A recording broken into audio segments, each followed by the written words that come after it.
And we are live, which means I got to play this.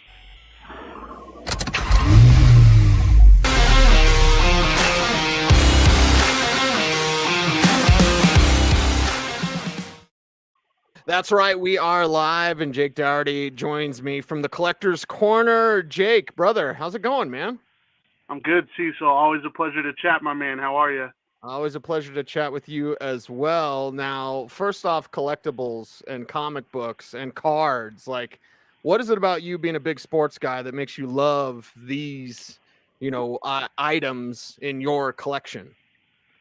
Oh man, so I just remember the nostalgia of being a kid and ripping boxes and having these little cardboard cutouts of like these gods as you thought about it when you were a kid, right? These guys on TV, and so it was just so cool to have these cards in a collection, and then inevitably it fell out of it for a little bit, and when me and my wife got together, her father has been a collector for like over 60 years, and it just kind of reignited a passion for me that I'd forgotten about. So for the last few years, I've just been kind of enthralled in the world of collectibles, and it's been really fun, man. So cool to kind of look back on things in the history of the leagues that you enjoy watching, and you kind of remember certain things when you see these action shots on cards, and you can kind of put yourself where you were when that happened. So it's been really fun in that regard.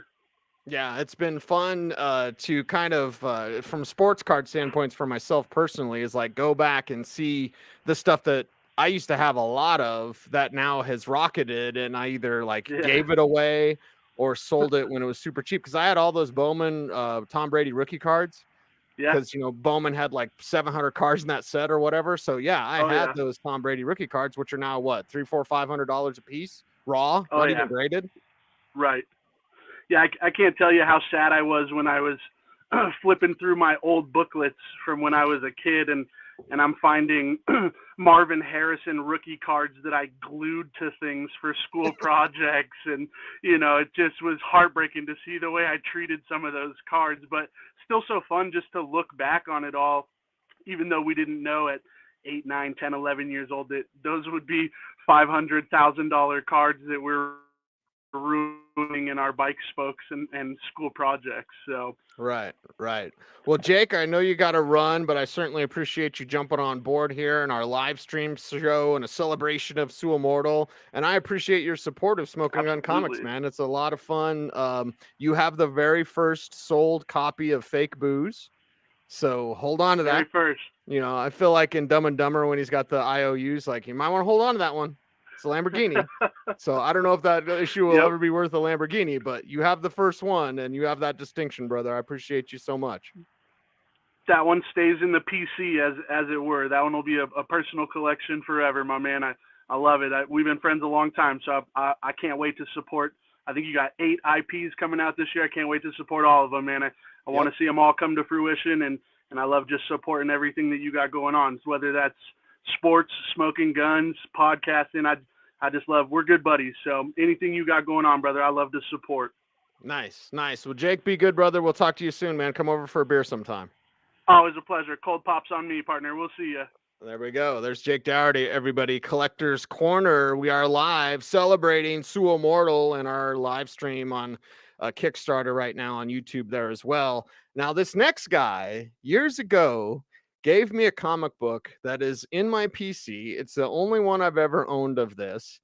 And Tom, I'm not sure exactly why you gave me the John Elway comic, but I've appreciated that John Elway comic, and I will run into it from time to time going through the collection, and I'll see that comic, and I'll be like, "That's Tom Meany. He gave me that panel by panel show on YouTube.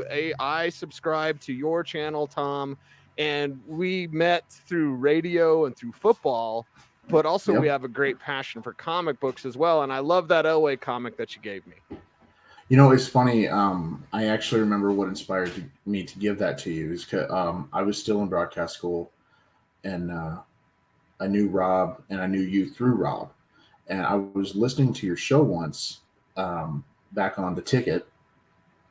It might have been, I think it was 102.3 at the time. It could have been 87.7, first on the dial, first in sports. But Ah, you guys were talking about geeky sports stuff, and I just started texting into the show, and the first thing I said was I have a couple John Elway comics, and you responded with, interesting, I didn't know that was a thing. So, and at the time I worked at Mile High Comics, so I ordered a couple, that way I can get one for you and one for Rob, and that's where that came from. And it just so happened one day I was walking to work, and the iPod I had at the time picked up radio, so I would listen to you guys while I was walking to work, because it was like a half-hour walk from my apartment.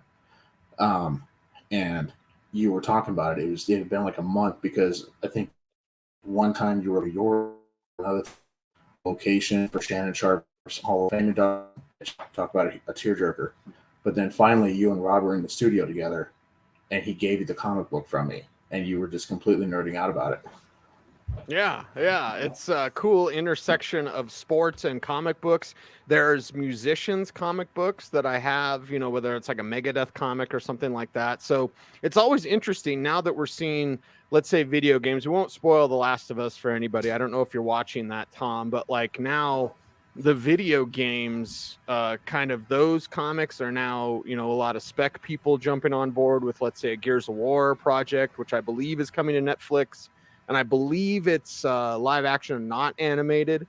So like it's different genres that are in the comic book world, whether it's sports, musicians, or now video games. That Last of Us comic, always was like a $50 issue. Now it's like $150 raw for that first Last of Us comic book.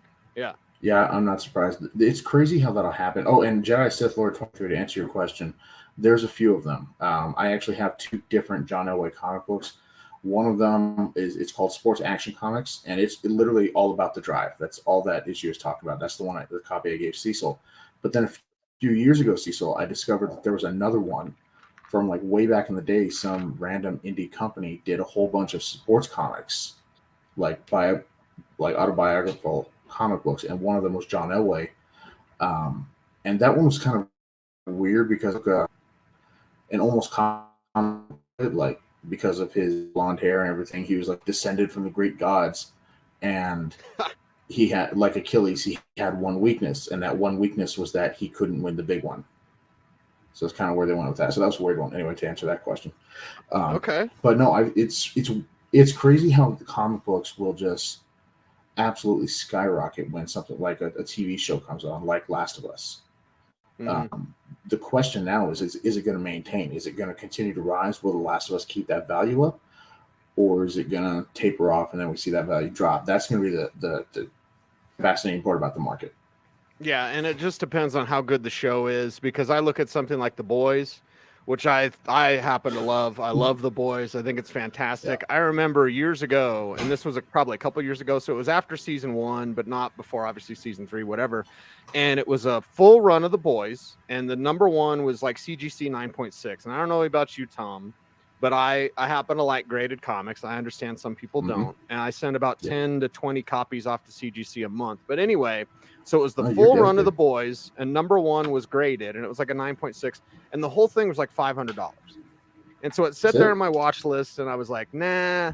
And then it sold, and I was upset. And then like 2 years later, that just the number 1 at 9.6 is probably at least, a couple $300. So like I kind of missed out on that one.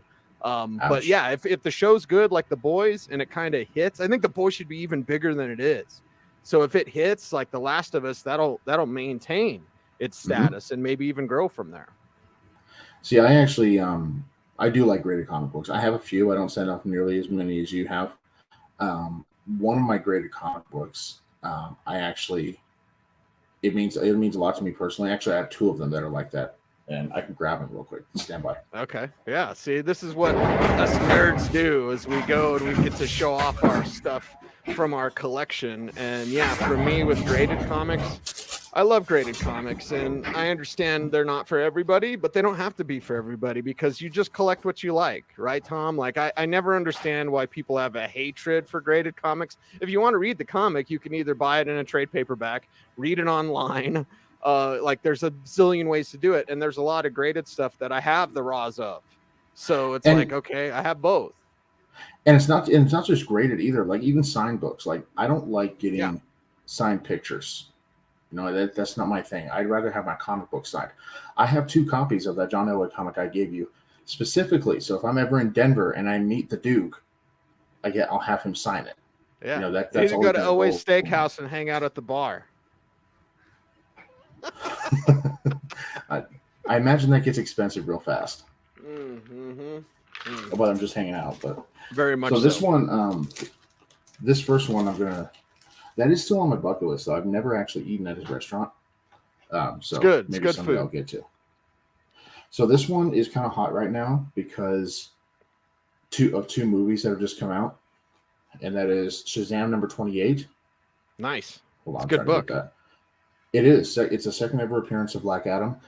Well, second official. I got into it with a guy on Facebook about the long story. But right. The second official appearance of Black Adam, and it was his first appearance in comic books in 30 years. Mm-hmm. This copy actually belonged. It was his when he was a book, and this was in there. So that was actually really cool to find out. So that's definitely staying in the PC. That's a PC book. And for then sure. This one here, this one, or the Shazam. Oh, both now. Look at that. So this is Superman 75. It's the death of Superman. But this one here, yellow label, it's because it's signed. I met Dan Jurgens last summer, so the author of the book. And I not only had him sign it, I also had him draw a little remark on it so you can see Superman's face there. And nice. Another thing I don't do with autographs, I don't like my name on them. But Dan Jurgens, I'm such a huge fan of his.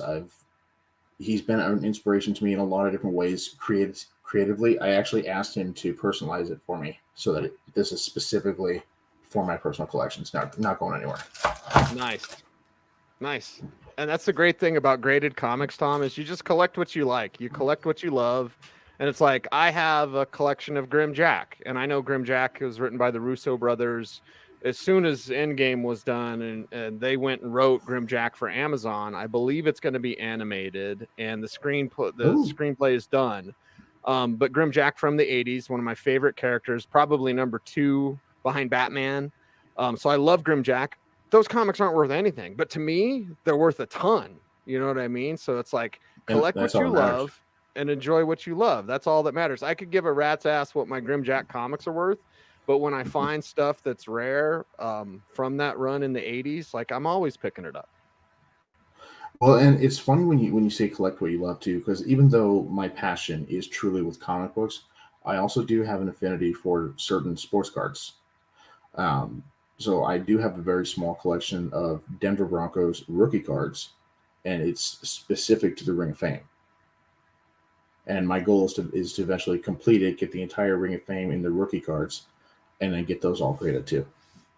Nice. But it's fun looking at some of those cards though, because like I have Lionel Taylor's, and for those of you who don't watch, if you don't know who Lionel Taylor was, first ever pro football wide receiver to catch 100 passes in a season. He did it with 14-game seasons way back in the day. He's the original Bronco, and he just walked onto the field one day, and they're like, "Hey," and help a crappy team like what they were back then into, legitimate. Well, I don't know about legitimate. They still suck for a while, but they started getting people's attention, and it was a big part of that. Yeah. Anyway, there's a sports download for those of you who don't know. That's what you do, man, is you just get into the collectibles, whether it's sports cards or comics. And Tom, you have the panel by panel show. Before I let you out here, and I got to get you back on the show because we got to talk more comics. But I just want to know, like, what did you do? What made you fall in love with comic books? Like, for me, it was Conan and Batman as a kid. Those were 2 stories that I read as regularly as I could. Grim Jack in the 80s, obviously, is a story that I love. But what were some of the titles? I would categorize you more as a DC guy, and I'm more of a DC guy in comics, certainly. Yeah. Movies, not as much. But, like, there are some Marvel titles that I still do collect, Amazing Spider-Man specifically. But, like, what were the titles? Who were the characters? What made you fall in love with comic books?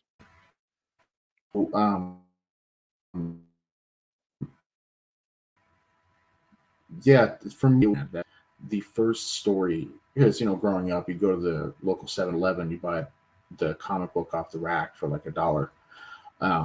And it's probably part 17 of a 25-part series. But with the death of Superman, I had a neighbor give me a copy of the trade paperback, and it was the first time I had ever been able to read the story from beginning to end. And I think that's probably why I'm such a Superman fan. His series collector was actually nice. What made me a serious collector, though, was my 14th birthday. My aunt, Susan, gave me the Superman Masterpiece Edition, which contained a facsimile reprint of Superman 1, a book on his golden age, and a statue designed by Alex Ross. That was the first serious piece of collectibles that I had ever gotten. And I still have it. It's actually in the case behind me. And from there, it just kind of exploded. Nice. Panel by Panel is the show, is the YouTube channel that you need to check out. Tom, again, we got to do this again, like next week again, or as soon as you can, because there's so much with comic books that we can talk about. I appreciate your friendship. I appreciate your support and any sort of likes and retweets on all these projects that I have coming to Kickstarter and Indiegogo this year. I just love making comics, and I love talking comics, and I appreciate you as a friend, man. So thanks for joining on the show tonight. Thank you. And for those of you who are hopefully jumping on my YouTube channel, I've had an unexpected hiatus last year, and so I'm just getting back into it. I am doing a giveaway, Cecil. Well, I'm sure you it's your show.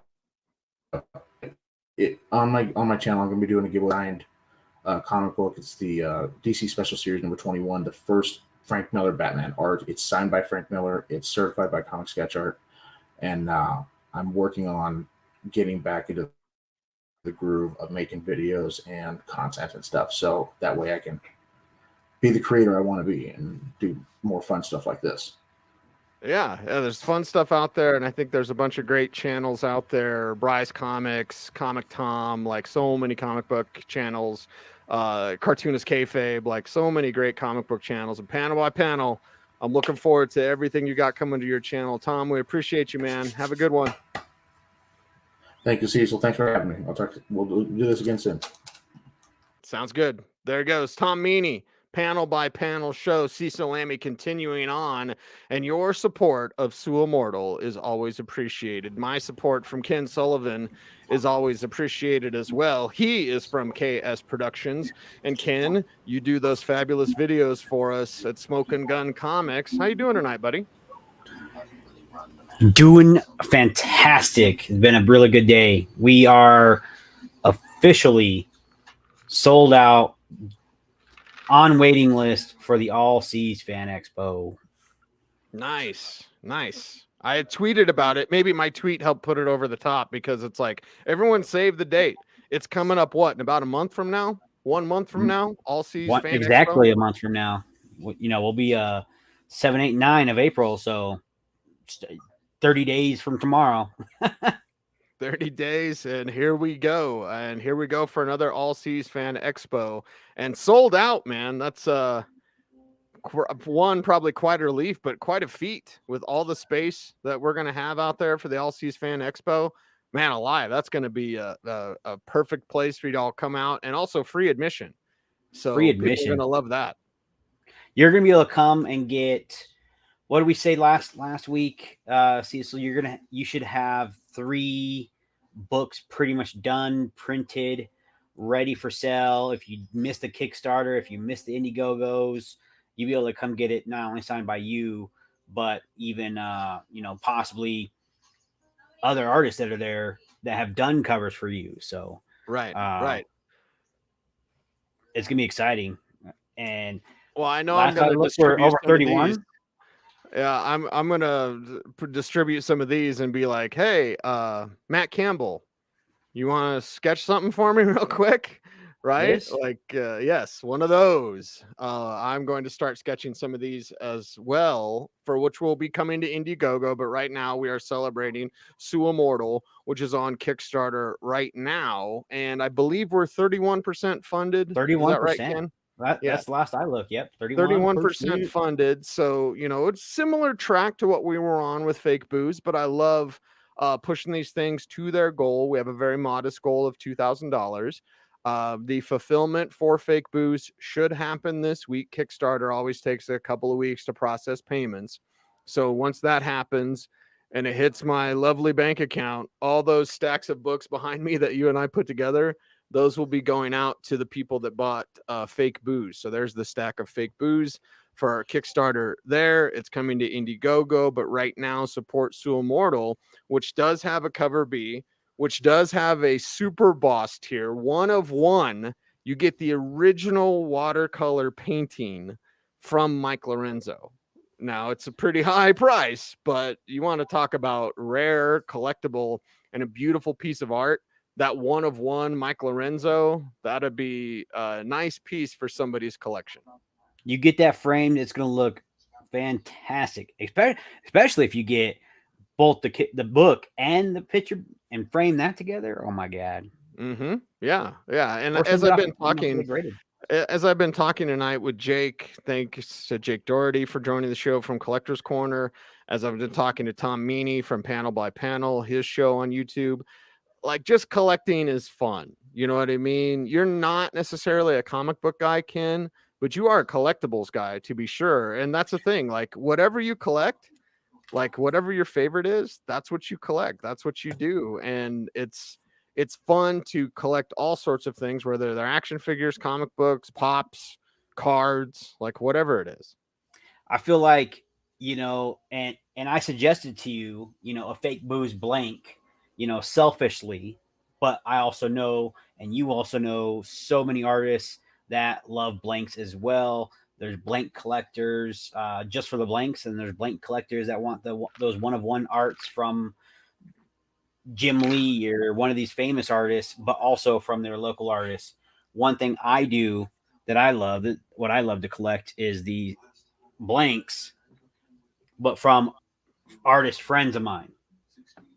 Nice. Okay. So, Cody Schultz, that will be at the All Seas Fan Expo, did that one. Okay. With Spawn 301. You're the villain Joker. Wow. So this one's front and back. And it's my 2 favorite Jokers, Jack Nicholson and Mark Hamill from Batman Animated Series. Yeah. Wow. Holy, who did that? Eddie Rhodes, also going to be at the Eddie. Yeah, Eddie did both these. So his range knows no bounds. And then one of my first ones I really got, like, I commissioned, it was part trade, part buying his books, a bunch of trade. My absolute carnage. This is also 2-sided. Nice. Look at that back. Woo, holy cow. And this was done by Don Wynn. That was at last spring's All Season Fan Expo. So get that Fake Booze blank, get the, obviously, there might be a Suimmortal blank.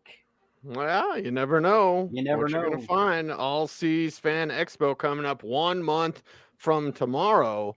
But Ken, let's rewind a year ago, because you and I have known each other for a while, but it was a year ago today that I was at the All Seas Fan Expo. You had me next to that Australian Power Ranger dude. He's really cool.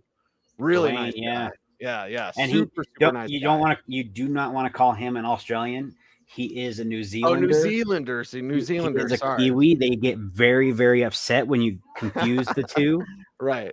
So my apologies, but it was cool. Like, I'm friends with a Power Ranger now. Like, we shot the bull for 3 days, man, and became dear friends. Well, at least nice acquaintances. But anyway, so it was really cool to be there. But it was 1 year ago that it was Zach Skellington Conley who came up to me dressed like Slimer. Yeah. And he was like, I'm going to help you get your comic books off the ground. And I was like, cool. Not knowing anything. I think at that show, me and Chris were there and we were packing up cards of Gravis, so I had packs of cards, I had some prints, I had our self-published Gravis, but nothing on the scale of what we're doing now at Smokin' Gun Comics. But I barely had anything. But because I'm a local celebrity, I was able to get a spot with you guys, and I appreciate that. But it was 1 year ago today. Think of that. 1 year ago today, I had none of this, right? Now, a year later, Fake Booze is done and fully funded on Kickstarter. Suimmortal is on Kickstarter, 31% funded as of right now. Let's bump that number up, everybody. Go support Suimmortal, and please and thank you. We have Death Support coming up next. That's done. We have Gravis coming up next. Page 10, I just got the preview of it today. I posted it on Twitter, so that's almost done. All that. Gun Disciplined is done. Gun Discipline, the book after Gravis, is done. Ghost Gun, I just got pages 3, 4, and 5. The Familiars should be starting pretty soon. Going to have a special cover from Heidi Davis. We'll see if we can work out a deal for the interior art there. But Heidi's a fantastic artist. Also, will be at the All Seas show. And then Terminally Kill is our last of 8 IP. So in 1 year, I have 5 completed comics. I have 3 others in the works.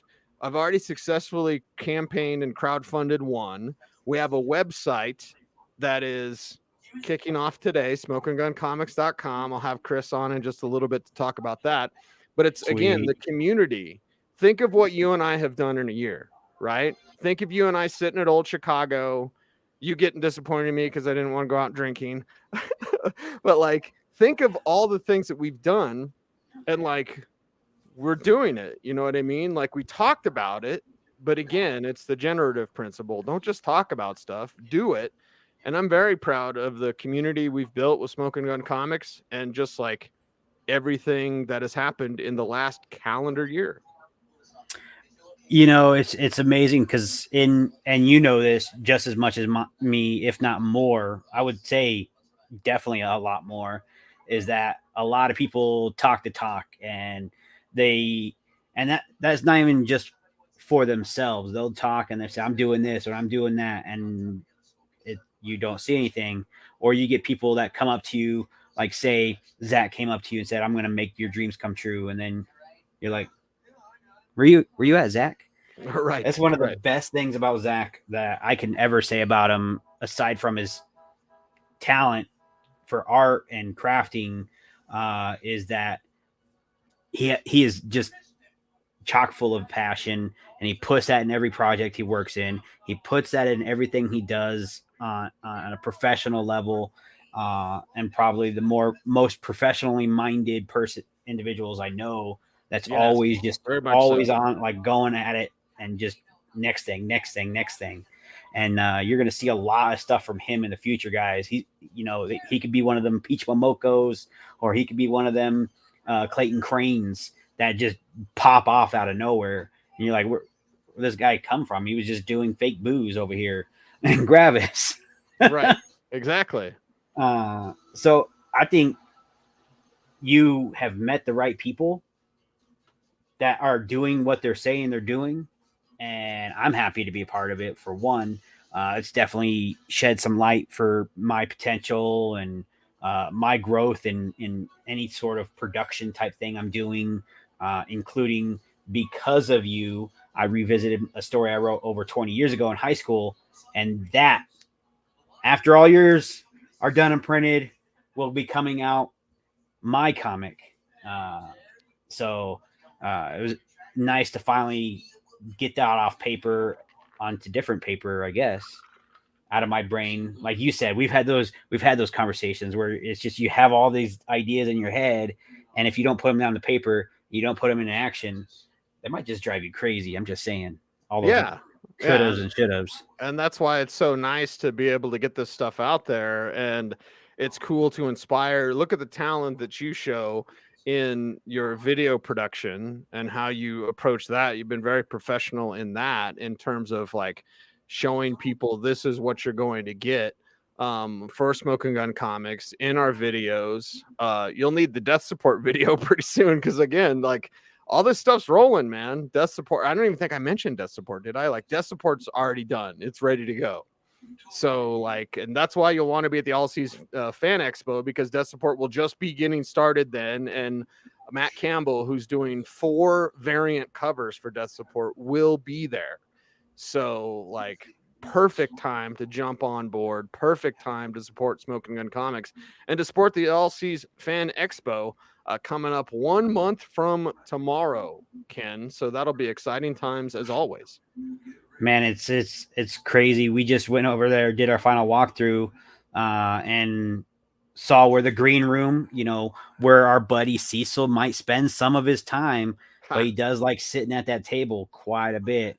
But we got the kids room going, and it's just bringing collectors together in one place, that fellow collectors for free entry can come enjoy their time and find those collectibles they might be searching for, come support Cecil Lammey and his comic and all the several artists that were going to be there, the guests that were going to be there. But it's all about collecting. This expo wouldn't exist if the All Seas crew didn't want to bring that collecting community together. And I think that one thing you're huge into is that collecting community, not just the collecting. When you can sit there and geek out with someone, you've never even met that person, Cecil, right? And you can just geek out about similar, not even the same things, similar things. It's just that much more fun. And I think going to some of these other big conventions, you don't get that. And that connection with, if you're an Artist Row, you, Cecil Lammey, Smokin' Gun Comics, Artist Row, New York Comic Con, San Diego Comic Con, I feel like you don't get as personal connection as we will be able to get to here in a month with you, right, with everybody else. Yeah. So come out, hang out with us, All Seas Fan Expo 1 month from now. And of course, follow along with KS Productions. Ken, appreciate you, brother. We'll talk soon, man. I'm out. There you go. Thumbs up there from Ken Sullivan. It is Cecil Lammey. I'm live streaming tonight in support of Suimmortal. It is now on Kickstarter. I want everyone to jump on board and please do all those YouTube things, like, comment, share, subscribes. Before I bring in Chris Harp, I'm going to play the 51 second or minute and 1 second Suimmortal video done by Ken Sullivan. Watch this and see some greatness from Ken. Here we go.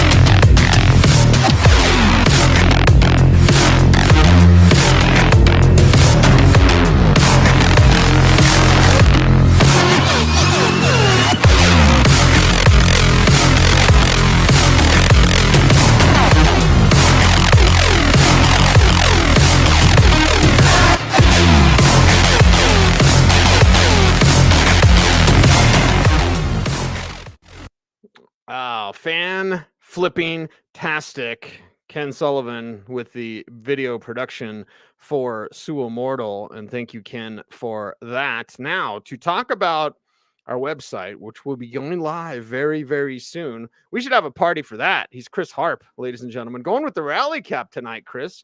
Did you get enough caffeine? Like, are you all right? You okay? Yeah, I'm good. I'm good. Usually I turn around the rally cap. Look at you with the football guys sweatshirt as well, man. That's cool. No, didn't even plan that, honestly.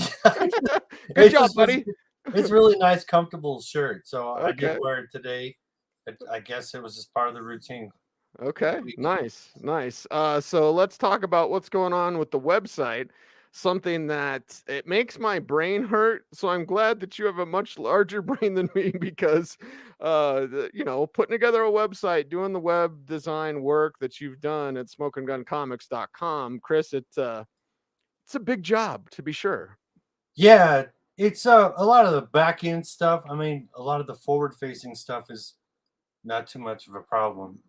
It's all the back end stuff, making sure the website gets found under search results, and promoting it through the web results. You'd be amazed on how much it goes into that. And a lot of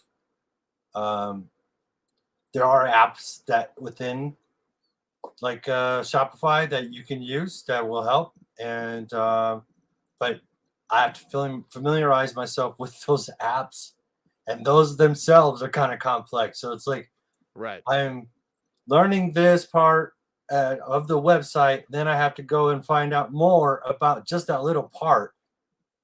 And then, next thing you know, it's been like 24 hours and it's still, it's good enough to right now to where it can go live, Yes. where Yes. it can be found under Google.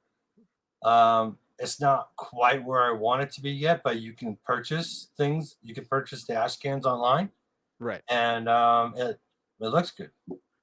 Yeah, it looks really good. And I was gonna say, like, a couple of questions about it. Like, how's your experience with Shopify? Because even me, with my brain hurting trying to set that up, like, I felt it was like really user friendly for Shopify. Oh, Plus, just nice. like web design in general.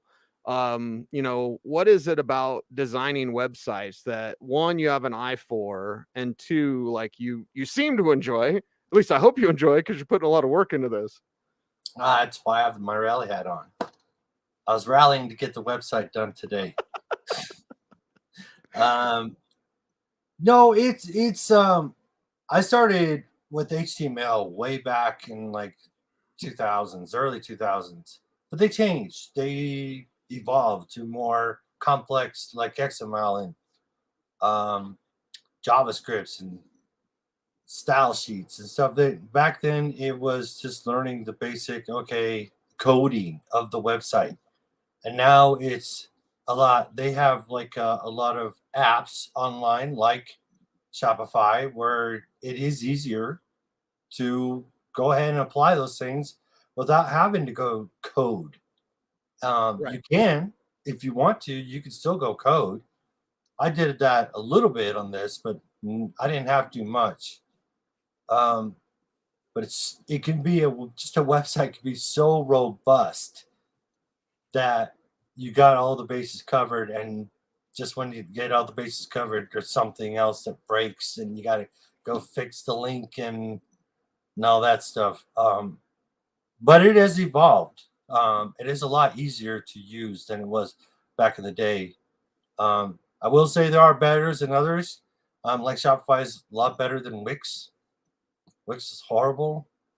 I hate it. Tell us how you really feel. But yeah, I'm glad. Shopify's been a good experience, and I believe it'll be a good user experience. I feel like the layout that you've put together for the website, like it looks good, and I think it's pretty easy to navigate, like just from a user standpoint, even on mobile, which is something like Wix had a big problem with, like Yeah. a mobile design compared to a regular design. And everything is done. I feel like Gary V right now, but like if you're not here, you don't exist.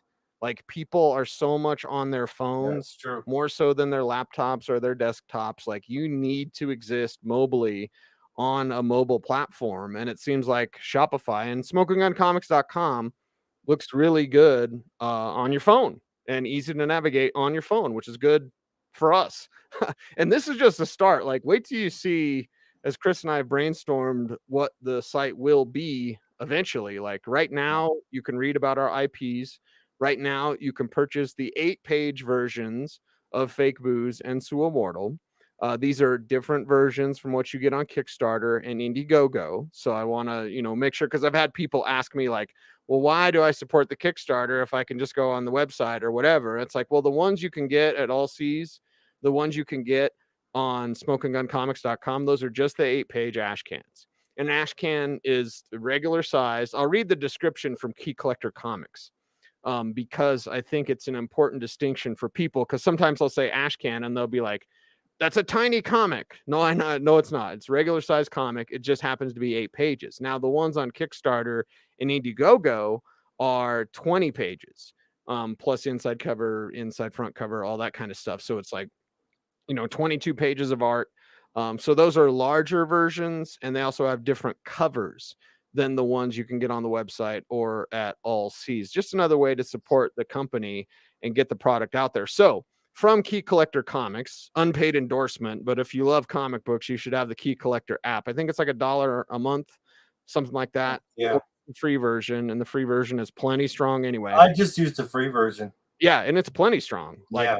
a lot of features there. So from Key Collector, the term ash can, coined during the Golden Age, referred to the practice of creating a physical comic book for purposes of registering the trademark for titles and logos to the U.S. Patent and Trademark Office. It is rare for early ash cans to have survived. Ash cans are now used as a marketing device by publishers and are the equivalent of a preview. Modern ash cans will be included on this list, blah, blah, blah, blah, blah. Yeah, so it's a preview. You know, next year in 2024, we will have the full stories. And as I've mentioned before, Chris, whatever is funded the most, whatever is the most popular on Kickstarter, on Indiegogo, that's the books we will be doing next. So let's say, for example, our August Kickstarter, Terminally Kill, breaks all the records, and it's the best. Guess what you're getting first? The full issue of Terminally Kill #1. So these are all 8 previews of our 8 different IPs. You can read about the IPs and you can get excited for these. You can sign up for our newsletter, our mailing list, which would be a great way to keep in contact with us. You can read the blog that Chris and I will be writing as well. And again, this is just the start. I don't want to reveal too much tonight, Chris.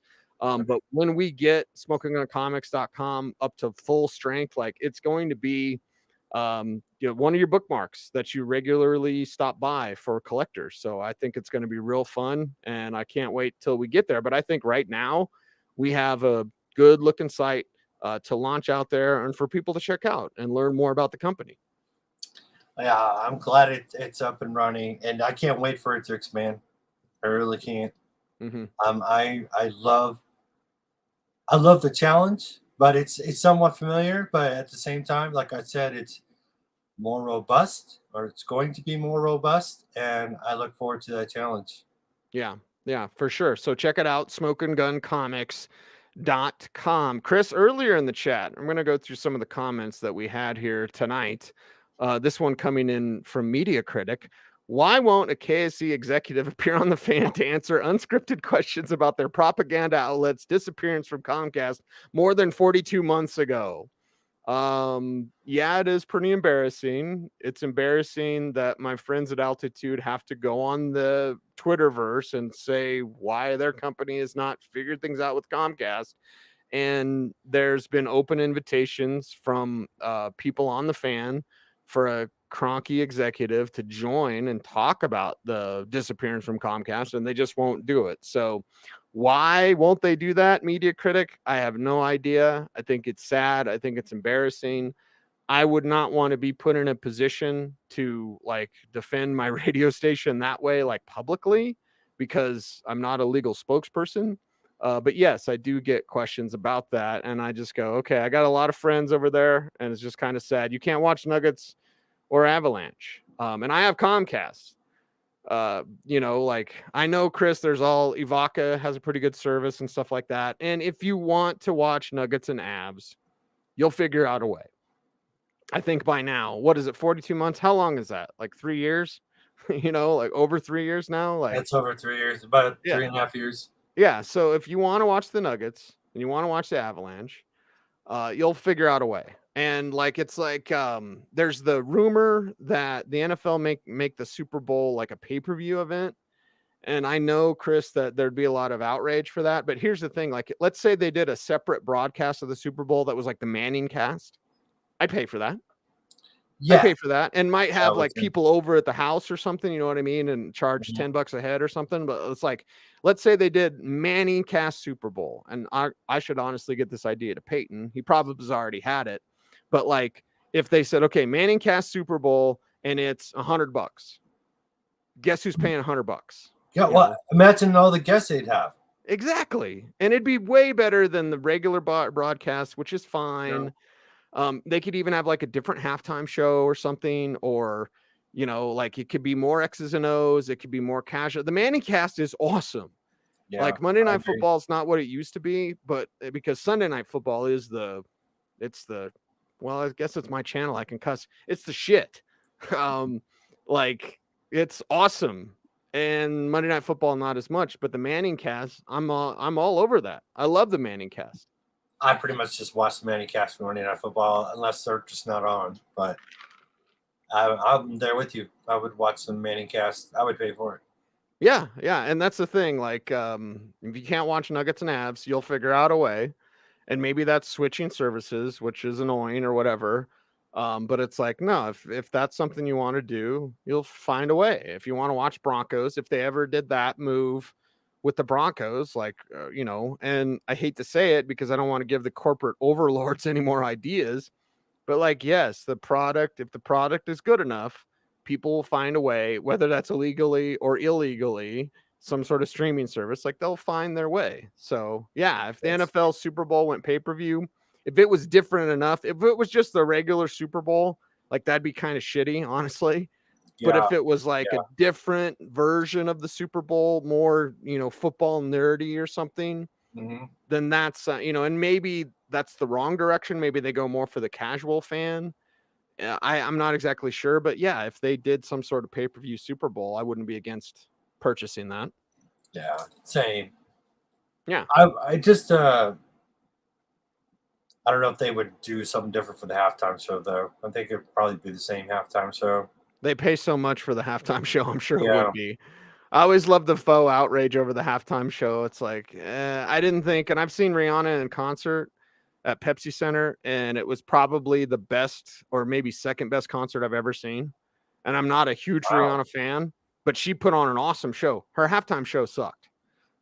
And I'm not one of those faux outrage, like she was grabbing her crotch or whatever. Like I wasn't, the ridiculous things that you see online about the opinions on that. I'm just like, I've seen Rihanna live and she crushed it.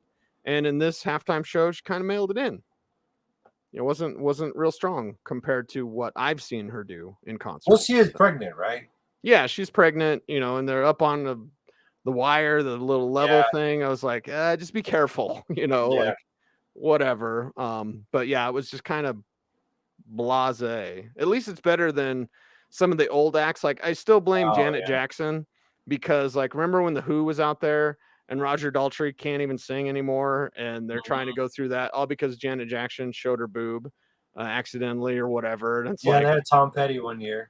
Yeah, Tom Petty was good, but like, but just in the older acts, and it was all because of the Janet Jackson thing. But yep, they went safe. Yeah, Tom Petty was good. I liked him, but I can understand why they went there, but I don't like it. I really wish they didn't get that conservative. That's a little too conservative. Why couldn't they have 30 Seconds from Mars? Yeah. I would have taken Linkin Park. I knew you'd get that. Or Linkin Park, man. Yeah. Like, that would have been awesome. Yeah. And I don't know about you, but have you ever discovered music either from your favorite bands that maybe you didn't listen to at the time? Like for me, I'm listening to some Head PE stuff that I didn't really listen to when it came out, but now I'm listening to it and like it's taken me back. It's like it sounds pretty good. I kind of feel mad I didn't listen to it at the time. Chester was with Stone Temple Pilots after Scott Weiland died, and they went through a couple different incarnations. But there was a time when Chester was in STP, and one, Chester's awesome. Two, I love Stone Temple Pilots. So it was like chocolate and peanut butter when it was put together. I was like, this is perfect. Yeah. And so that, I think it's an EP. So maybe there's like 6 songs or something. Yeah, he didn't do very much. He actually, Mike Shinoda did an interview on Howard Stern. Now listen to the whole interview. And they talked about that. And Mike was like not happy that Chester went off and did that. But Chester was always trying to do other things other than just Linkin Park. And so Mike knew that. And so he accepted it anyway. He said, just as long as we get such and such done in such and such time, then that's fine. But he didn't like it. But he's, Mike is kind of selfish that way. He has Chester Bennington. He didn't want to lose him in any kind of capacity. Right. You have that sort of talent, and you know what you've got, and you've got a great sound, a great sound. And I think it's timeless. I know some people will be like, it's new metal. Like, I don't think I don't think it's new metal. Like Limp Bizkit is not timeless. I saw Limp Bizkit in concert last year. I agree. They put on a hell of a show.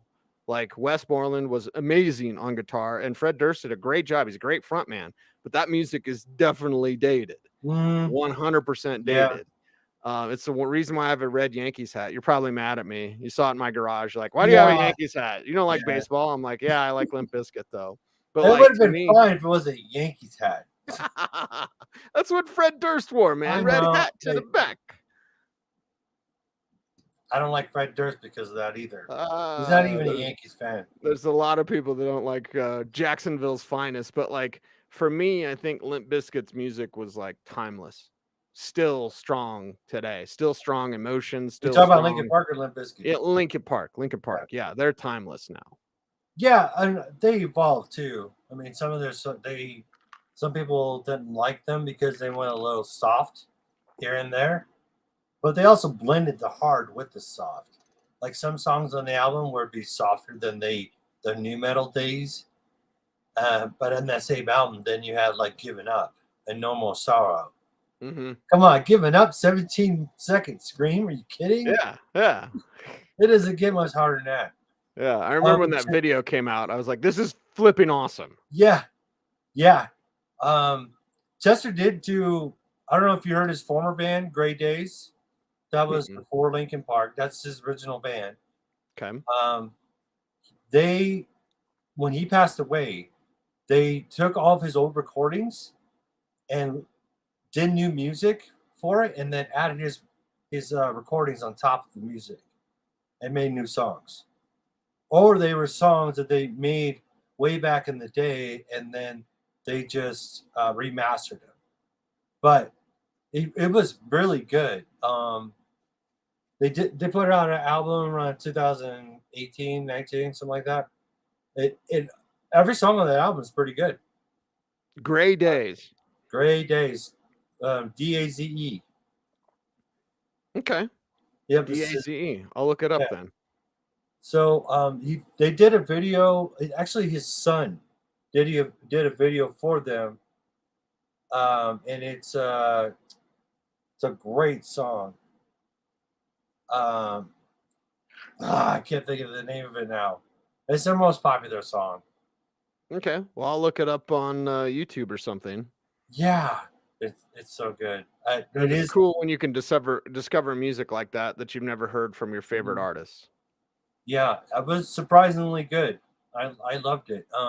His son Jamie, he has 6 kids, and his oldest son is Jamie, and he produced the video and he stars in the video. Okay. That they put out.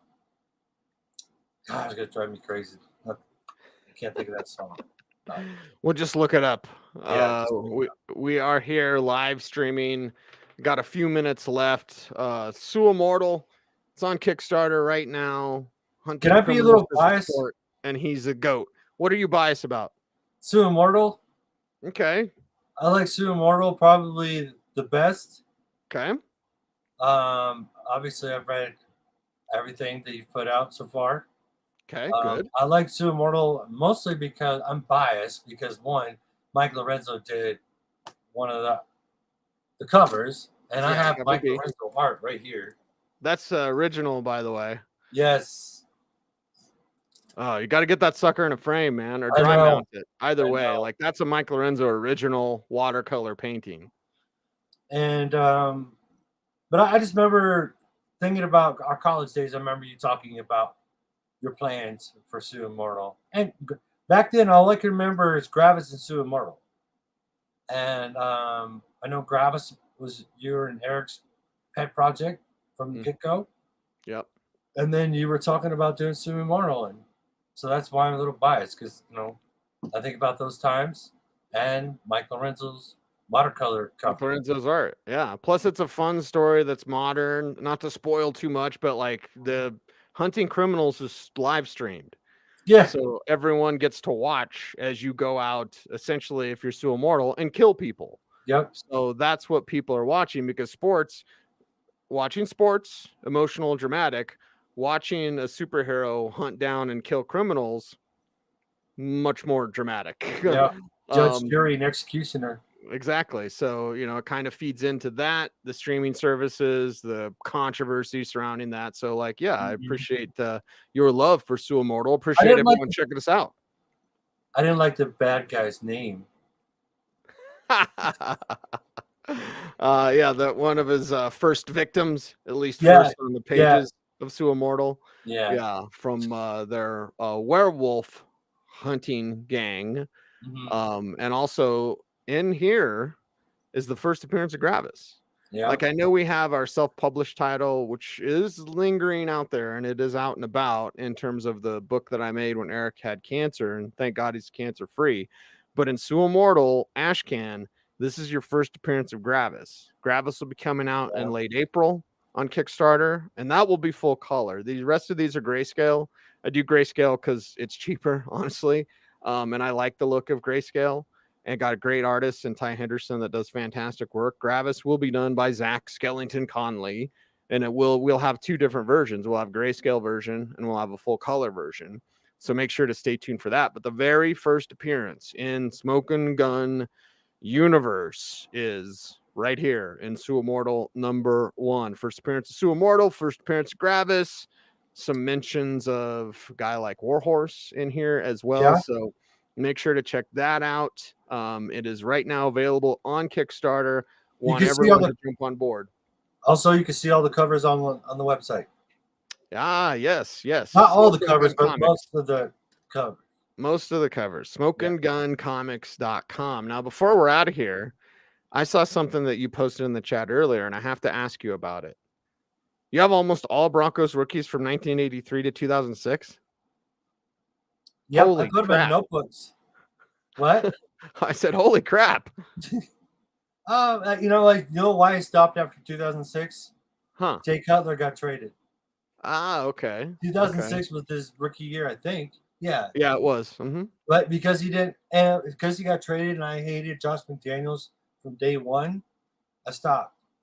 But yes, I have every Broncos rookie card from John Elway's rookie year to Jay Cutler's rookie year. Okay, that's a nice run. Yeah, I mean, some of them aren't. A lot of them aren't worth. Terrell Davis was okay, but they mass produced so much. John Elway's rookie card, I haven't even checked in a while. Like $80 or something like that. It's nothing astronomical. And it's always been around that, right? Even back in the day, wasn't it like, $50 to $100, something like that? And those were what, 83, right? 83 tops. Yeah. Those are centering problems galore on those. That's true. That's true. Mine is centered. I would say it's near mint condition. I bought it. I didn't have it to begin with. Like, I had everything but the John Elway rookie card.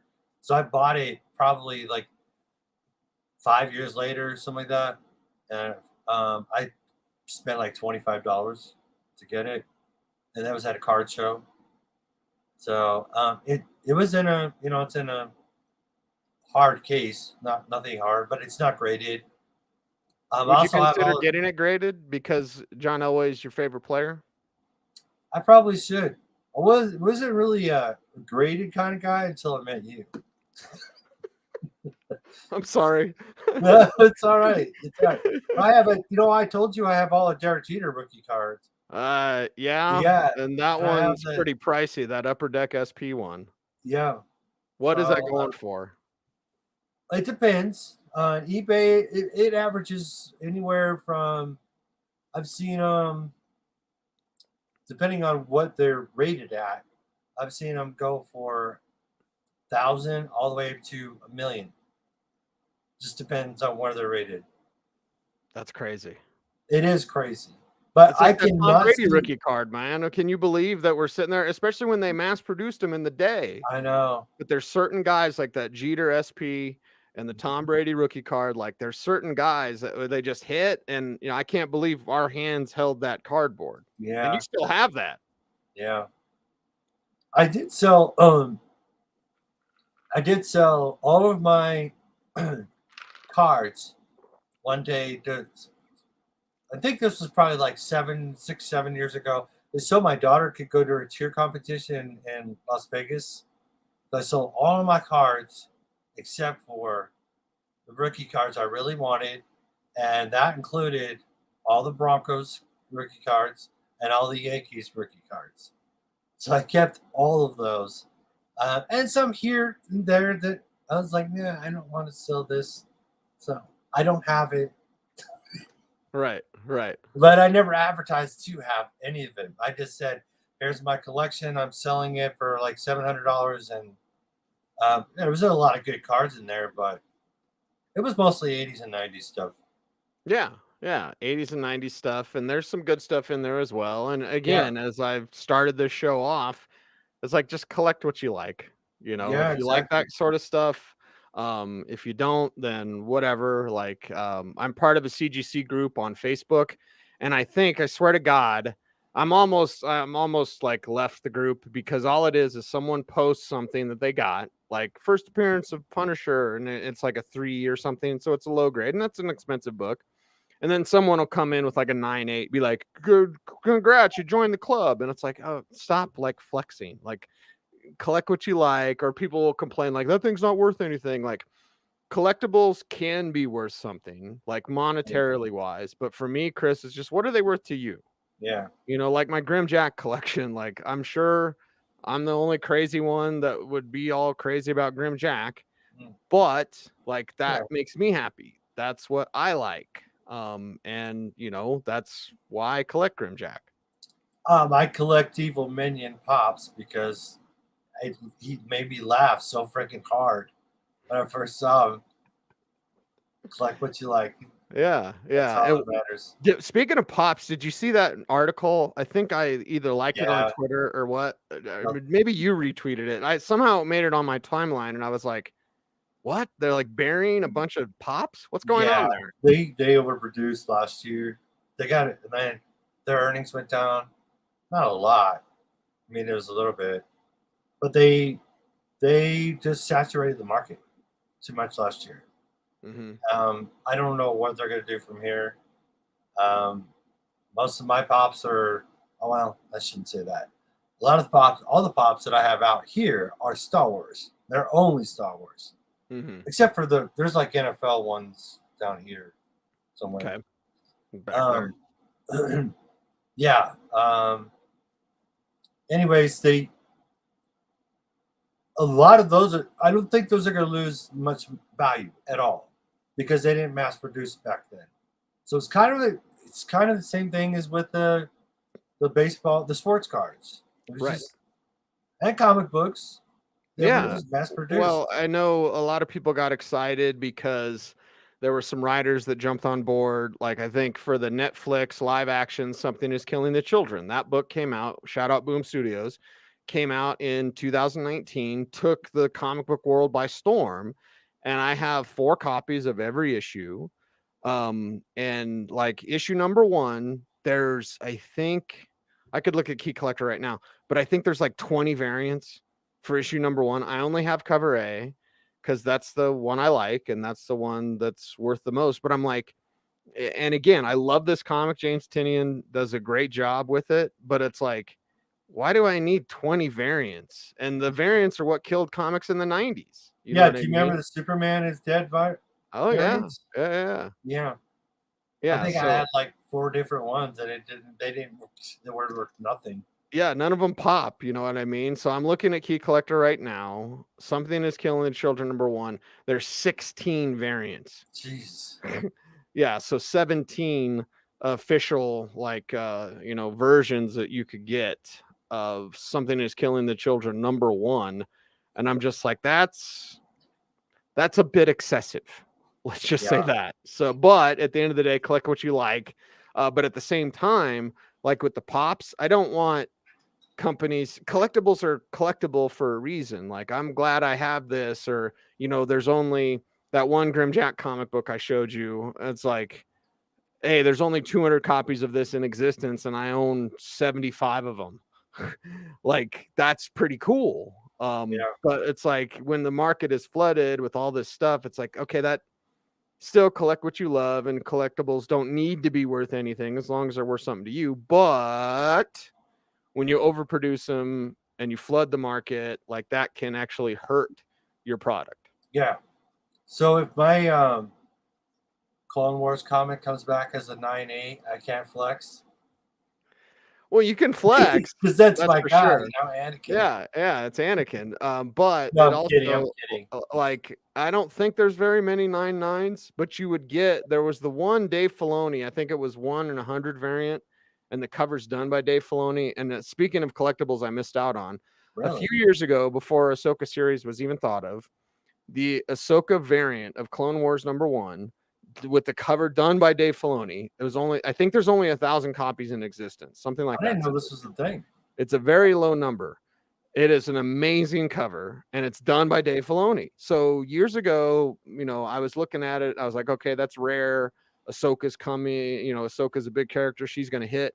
And at the time, it was like $500, something like that. So a significant investment, and one I had considered, but I never pull the trigger. And then now that book is, you know, $2,000 book, raw, not even graded. So I'm like, damn it, because those Ultimate Fallout 4, the Gerveric variant, which is 1 in 25, first appearance of Miles Morales, in a 9.8, that's like a $25,000 book. So I can't imagine what a 9.8, in fact, I could look it up on GPA right now, but like a 9.8 of Clone Wars #1. So you never know necessarily what's going to pop, but man alive, some of this stuff, No, I doubt these it. prices get crazy. I don't even know if I have a 9. Well, it doesn't matter. That book's still pretty rare, and See, it and is that's tougher just to find in high something grade. I would never sell. Just like that Derek Jeter rookie card. I guess if I was, you know, If it's $1 million one, you gotta consider it then, right? yeah. I don't know. I'd have to be, you know, I'd have to be almost homeless for me to sell that card. That's how much I love Derek Jeter. Yeah, But, for sure. yeah, I don't know. Maybe. Looks like there was a sale in January 2023 that was $7,200 for that Dave Filoni edition.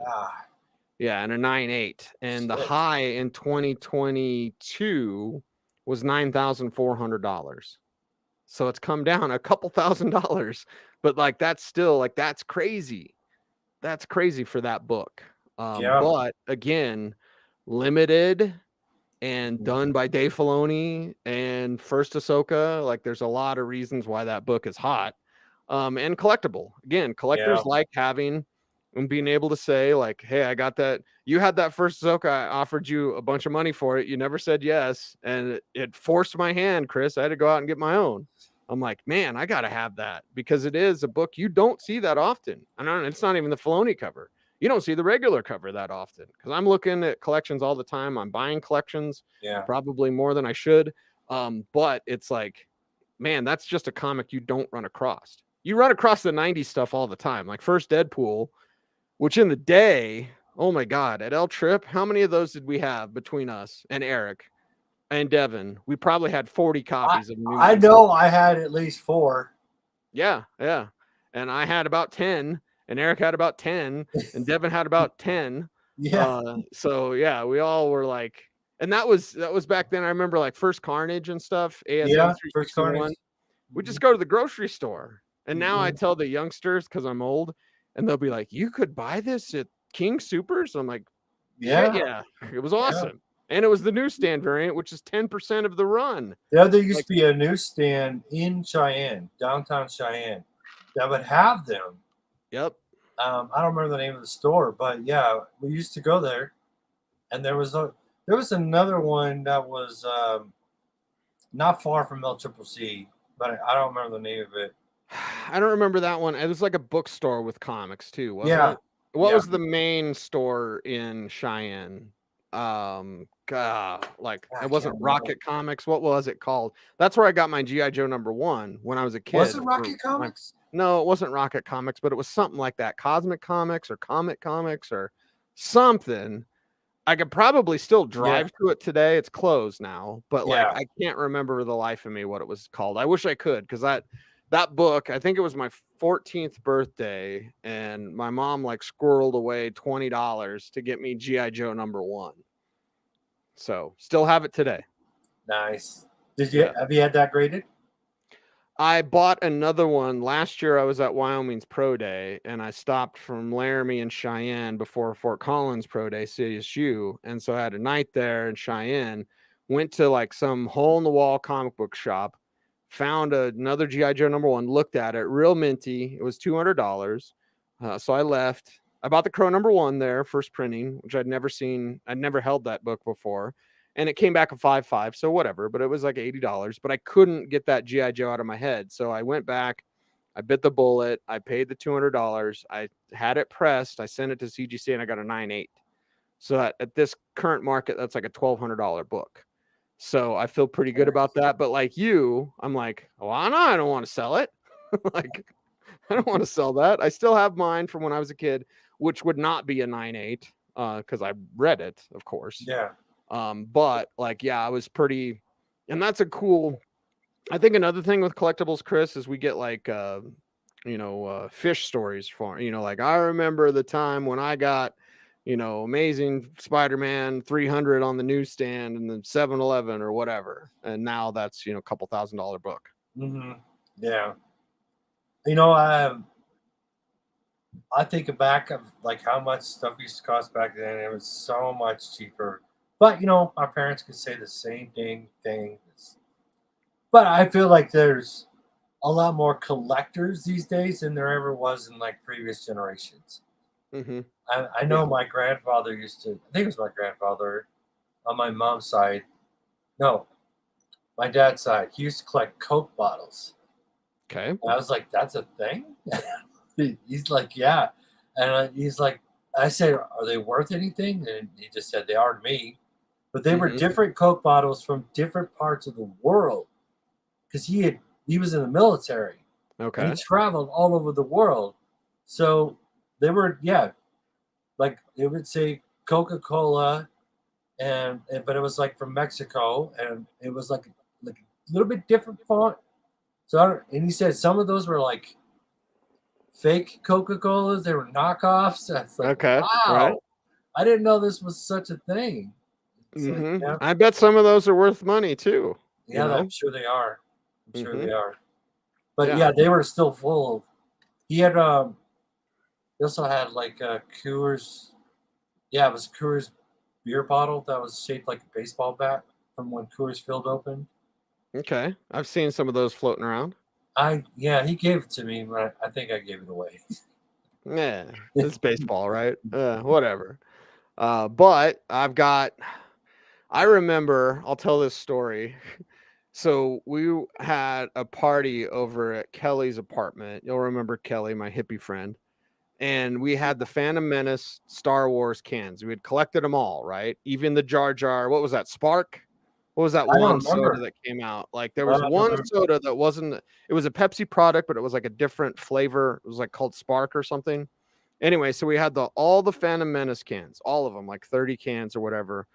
And so we had a party, and for whatever reason, Kelly kept these cans in his fridge, not on the shelf, like part of a collection, like, hey, up above where you could look at them, or, not above the cabinets, or, maybe in his Star Wars room. Like, no. He kept them in the fridge, which, it's probably an error.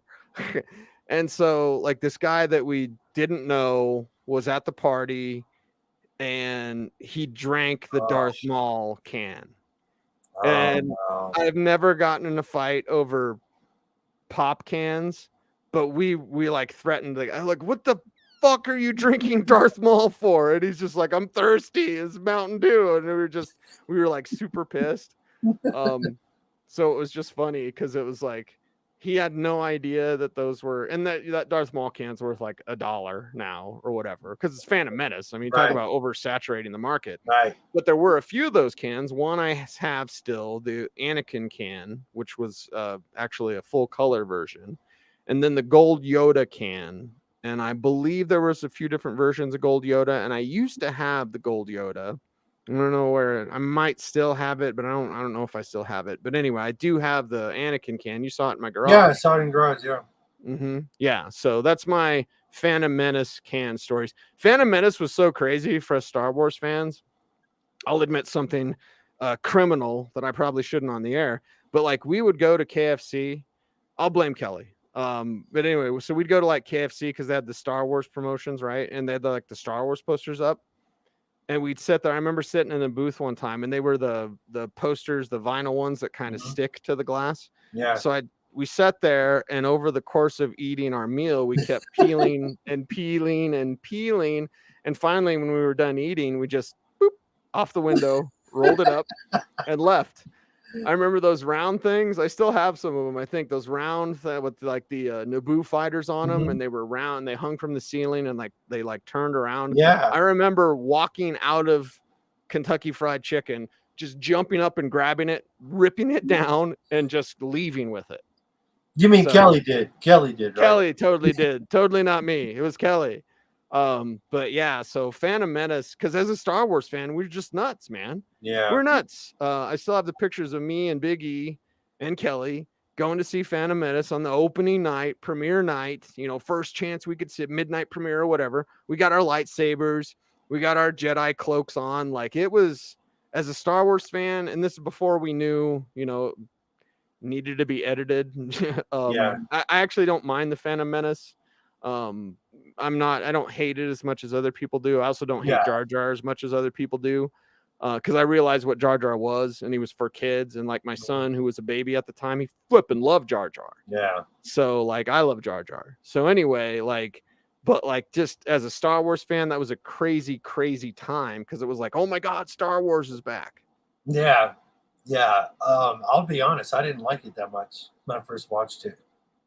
It took a couple years of rewatching it for me to understand the stupid politics, because that's what bothered me. Yeah. Politics. And then Attack of the Clones came out. I didn't like it either.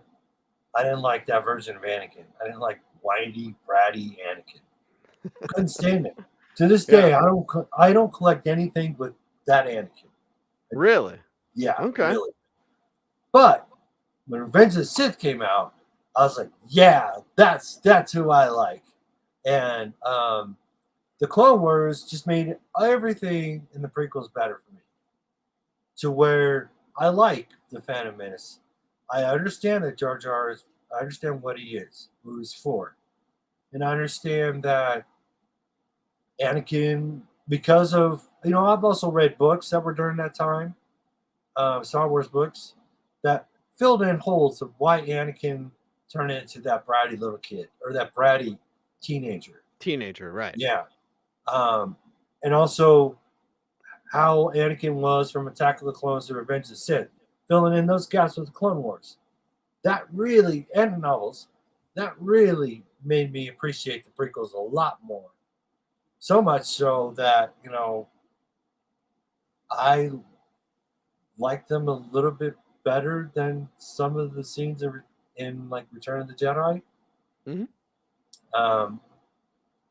And especially the Clone Wars. I love Revenge of the Sith is better than Return of the Jedi. Like, for me, me, it is. Empire is number one. Yeah. Honestly, I could make the argument that Revenge of the Sith could be number two. I think I have it at 3 behind A New Hope, just because I was 5 years old when that came out, and I watched it in the theater with my mom, and it was like the greatest thing ever. But if you were to rank Star Wars movies, like, Revenge of the Sith is top 2, top 3. I mean, it's right there, man. It is it's excellent. My 1B to Empire 1A.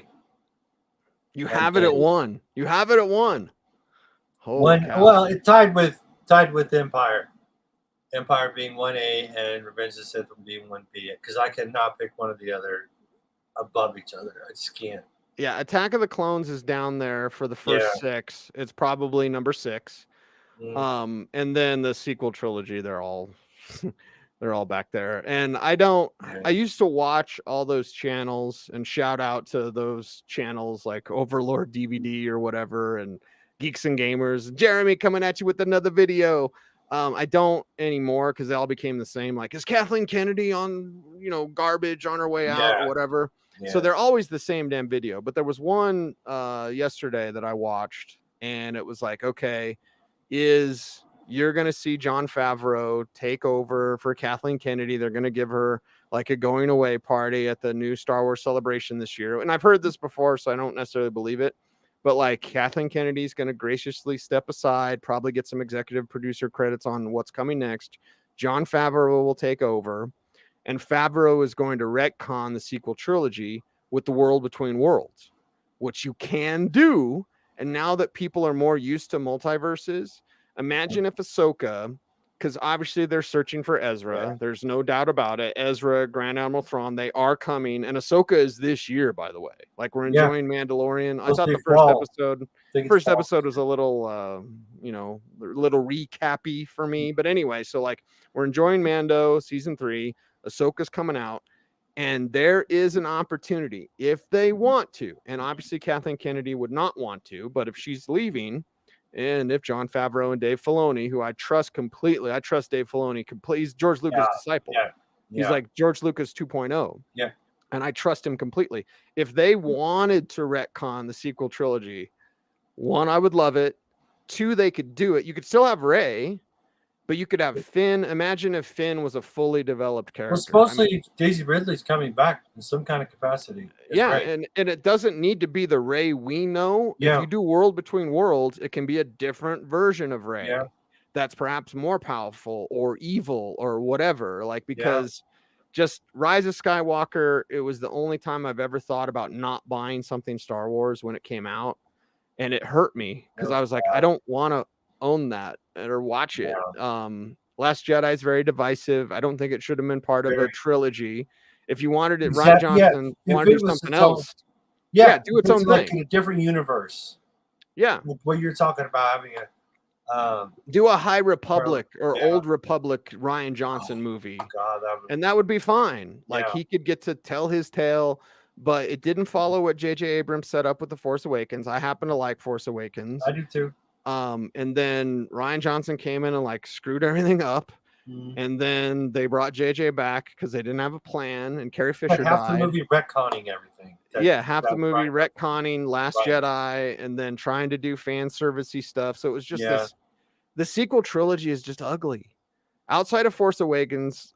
But then Force Awakens you can't even watch because you know it doesn't go anywhere. So like that trilogy is just such a blemish on Star Wars. I hope that Dave Filoni and Jon Favreau, I hope they retcon it in some way to be like, that's a different timeline, but that's not the timeline that we got, hermit Luke and all those sorts of things. If Luke becomes a hermit, I can see that because Yoda became a hermit, but you have to do it for the right reasons, not his nephew had a bad dream and then he was going to kill him. Like, seriously? Luke is like the greatest Jedi of all time. He's the ultimate like do-gooder, you know what I mean? He's the ultimate shining example of what to be. His nephew has a bad dream, he's gonna kill him. Like seriously, that's what you're gonna say Luke did? I know. That was dumb. Yeah. When I first saw that, I'm like, what? There's no way Luke would do that. Luke would never do that. No. It was just like Mark Hamill said, I disagree fundamentally with the way my character's being portrayed. Boy, he didn't hide his feelings either. No, he didn't. Not at all. I don't blame him, man. That's your character. Yeah. You're Luke Skywalker. And you should have, I'm not saying that he should have wrote it or whatever, but he should have some sort of say in what happened to his character. Yeah, exactly. He also should have been more in The Force Awakens than he was. Yeah, it wasn't in it except for the end. And then tossing the light. I knew we were in trouble in Last Jedi when he gets his lightsaber and he tosses it. I was just like, that pissed me off. Yeah, I was like, oh shit. That's your dad's lightsaber. You would never do that. Yes. Never. Yes. There's such like rich history with that weapon. You wouldn't just be like, meh. You know what I mean? Like it just the whole thing, like subverting expectations, which I understand because you can't be fan servicey, right? I felt Book of Boba Fett was fan servicey, like now Boba Fett's gonna ride a Rancor, and it's like, okay, yes, nerdgasm, whatever. Yeah. But I'm like, Book of Boba Fett wasn't good unless Mandalorian was in it, and then those episodes were excellent, and the rest of it was like, Boba Fett's like the ultimate badass, and then he's having some scooter gang with very bright colors like boss him around. Like that doesn't make any sense. No. This is Boba Fett. He survived the Sarlacc pit. I will say Andor is probably one of the best Star Wars I've ever seen. Andor's excellent. But nobody watched it. Yeah. If you ever watched Andor, go watch it. Because The story's great. The acting is. I thought Rogue One, Terrific. if we talk about Disney Star Wars, Oh, one Rogue of the One was best great things too. Disney Star Wars did was Rogue One. Rogue Yeah. One was great. I thought Solo they ruined. Well, I thought Solo could Solo have been was so good. good. The timing of it sucked.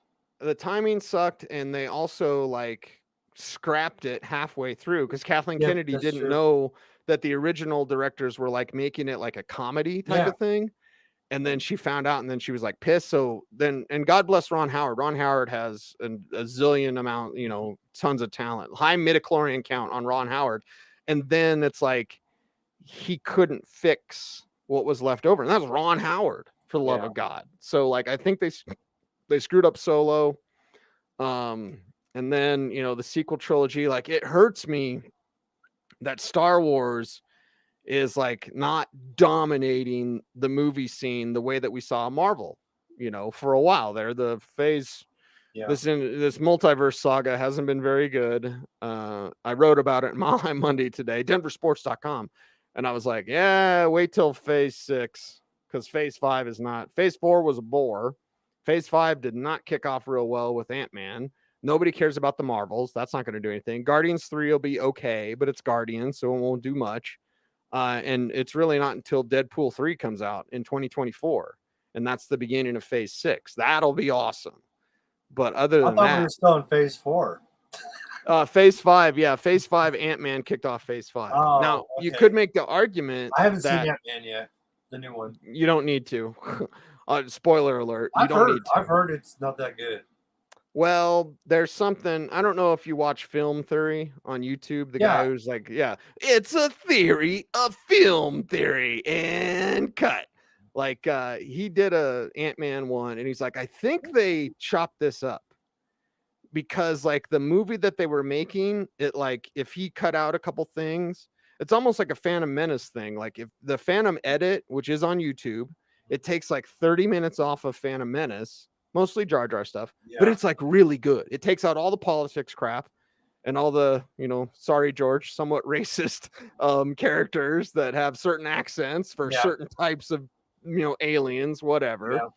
But the Phantom edit is really good. And I think maybe if someone did that with Quantum Mania, it would be good, because they were telling a certain movie and then they chopped it up to make it happy fun, everybody lives, yay. And and it's comic books, you can kill people off, they come back. And they just didn't do that when they could have, and kind of set up to do that. So the story they were going to tell, which is a generational story, young people and what they fight for, and then old people what they fought for, thinking the fighting's done, hey, we beat Thanos, what else we got to do? So there's I'll send you the link for that Film Theory thing, because you don't need to see the movie. I mean, watch it on Disney Plus or something, but that Film Theory thing's onto something, because I think that's the direction they were going. Well, the only one I've seen that I liked in the new phase is the new Spider-Man one. Oh, the new Spider-Man one was awesome. It was the best one. Media Critic says, why does KSC suck ass? Because they do. I've never seen anyone hate a sports station more than Media Critic hates the Cronky Sports and Entertainment Network, or whatever it's called. Anyway. Okay, Soul Song by Grey Days. You gotta watch the video. Send me the link. All right, it's a great song. Okay, Soul Song. Soul Song. Okay, I'm expecting to see my phone light up with a text from you very, very soon. But we've been doing this for an hour and a half, so let's go ahead and cut this one off. I do need everyone to support Suimmortal on Kickstarter right now. Please go there, support us at Smokin' Gun Comics, back the project. We're about 31% funded. We have a little less than 3 weeks to go, but please help us get there. Help us reach our goal. It's $2,000. I think it's a very reachable goal. We reached that with Fake Booze. We went over that with Fake Booze. I want to do that with Suimmortal as well. So please help us out. Go to Kickstarter right now and pick up your copy of Suimmortal. Hunting criminals is a sport, and he is the GOAT. He can kill anyone except himself. So he thinks he's immortal, but his time is up. What does that do for someone who has lived hundreds of lives? Suimmortal, It's on Kickstarter right now. Chris, appreciate you, man. And SmokingGunComics.com. Are we live yet? Yes, Are sir. we live? Are we live? We're live. We're live. No password. SmokingGunComics.com. No password, everybody. So go check out Chris's hard work and help support us. Sign up for our newsletter there as well. I am Cecil Lammey. He is Chris Harp. We are Smokin' Gun Comics, also with our man Eric Hoffman. We'll get Big E on a show sometime. Yeah, I was wondering where we're gonna get him on. We'll get him on. We'll get him on. That'd be like a Thursday or something. But we'll get on Big E on a show, especially when we do Gravis. Like we can't do Gravis without Big E. Sure. That's his baby. But anyway, we'll get Big E on. But we are Smokin' Gun Comics. Appreciate everyone out there for watching. Thank you very much. Stay tuned, and as always, stay frosty.